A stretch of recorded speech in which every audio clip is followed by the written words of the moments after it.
And we are back. Thank you for joining us. This is the InfoWars Nightly News. I'm Darren McBreen.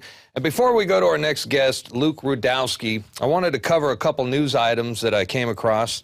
And the first being a headline that is certainly an attention getter from the LA Times. DEA forgot student in cell, drank his own urine to stay alive.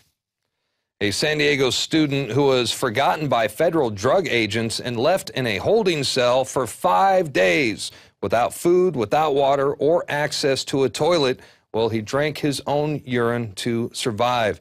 The man, identified as 23-year-old Daniel Chong, no relation to Tommy, was detained for questioning along with 8 other people during a raid in which agents seized guns, ammunition, and various drugs, according to the DEA. Do what I had to do to survive, you know. And for Daniel Chong, surviving his horrifying ordeal inside a 5x10 holding cell, similar to this one, meant drinking his own urine. About 3 times. On day 5, agents finally opened his cell door. Suffering from signs of kidney failure, Chong was rushed by ambulance to Sharp Memorial. So Daniel Chong was jailed. He was not arrested, but he was detained for questioning, and he got lost in the system. He was trapped in a 5x10 cell for, 5 days, no food, no water, no toilet access. And, you know, somebody had to have heard him pounding on the doors. Nobody responded. He was yelling and screaming for days till finally somebody found him. But truly, more evidence that our prison jail system, our entire justice system, is in serious need of an overhaul. And that brings us to our next story. We have an update on the Chicken Man.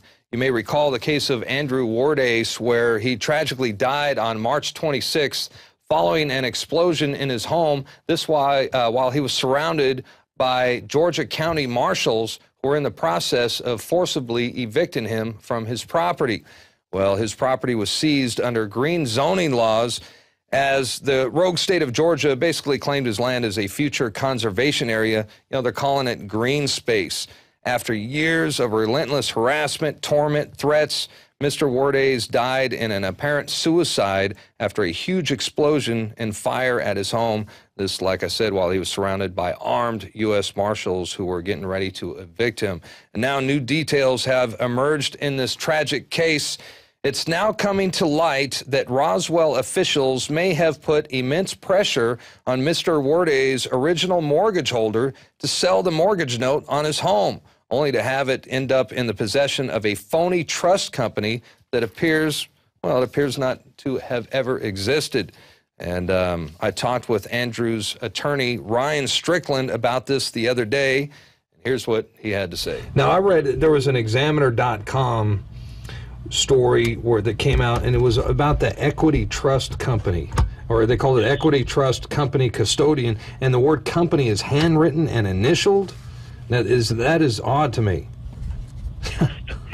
I mean, it sounds like an illegal foreclosure, because this transition, or the transfer and assignment document, is what led to what you called it's an FBO 9191 IRA, which you've never heard of before, and that eventually led to the foreclosure. Am I right?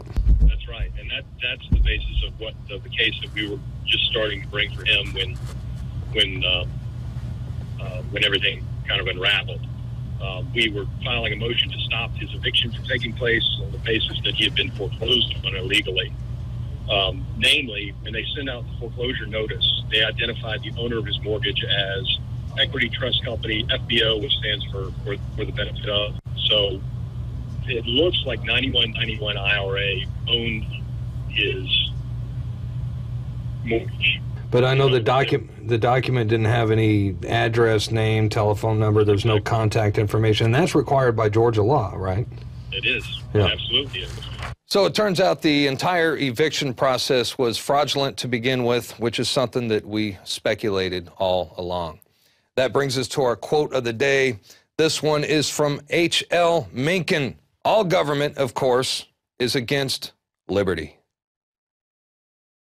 Sick of the globalist eugenicist control freaks adding poison to your water and laughing as you get sick and die? Start purifying your water with ProPure. My friends, I've done a lot of research, and the best gravity filter out there, bar none, is ProPure, and it's available discounted at Infowars.com. Its filters are silver impregnated to prevent bacterial growth. There's no priming required. It's NSF 42 certified. Optional fluoride filters can reduce fluoride up to 95%. Easy to set up and use. Doesn't require electricity. Purify water from lakes, streams, ponds, and wells. This filter system leaves in beneficial minerals, which is key. Save money by not buying bottled water and avoid BPA that leaches from the plastic. ProPure is the best gravity-fed filter out there. It's what my family uses. Infowars.com already has the lowest price on ProPure. But if you add the promo code WATER at checkout, you get an additional 10% off at Infowars.com. You can also call to order 888-253-3139.